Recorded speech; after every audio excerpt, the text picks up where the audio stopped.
Okay, good afternoon to everyone. So, nais ko lang po ipakita sa inyo itong ating bagong biyaya. Bunga ng ating saging. Ayan. Ayan. So, ilang buwan lang yan. So, pwede natin anihin yan. Ito actually mga kaplantita. Meron tayo mga bagong ani. Inani na bunga ng ating saging. Ayan. Katitibag ko lang ng biyaya. Ayan, ating mga saging. Yan ang binabati ko. Ano yung bagong bunga ito? Biyaya mula sa Panginoon. God, thank you. Okay, so halos 9 months lang. Nagbunga na kagad mula nang itinanim. So ito yung ating bagong biyaya. Mula sa ating Sir Plantitos Garden. Ayan.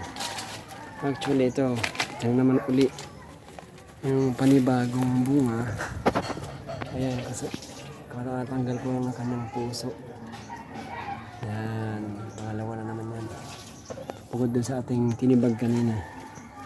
Ito yung bagong pinagkunan ko ng saging, ha. And then itong isa na naman, mamulaklak na naman. Nakala naman siya ng puso. Ayan. Ang uslo dun sa bandang dulo.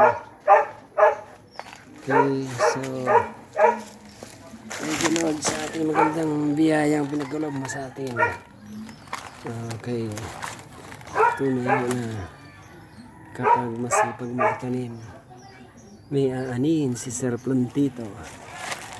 Ayan. So, ayan, thank you Lord sa biyayang pinagkulob.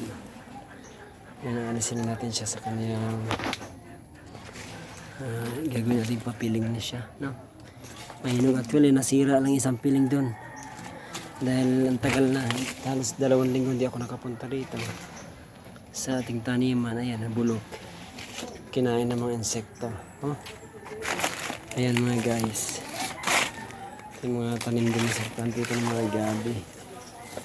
Ayan, mga panibagong gabi na tanim sa plantito. Ayan, mga gabing pansigang na kitinanim mula dun sa mga binhi na ating tinanim sa bahay. Nilipat ko sa lupa para mas lalo maganda ang magiging laman nito.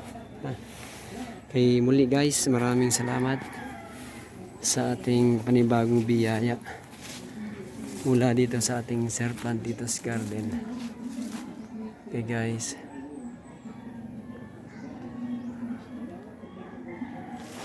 pinapirasuhin na natin yan.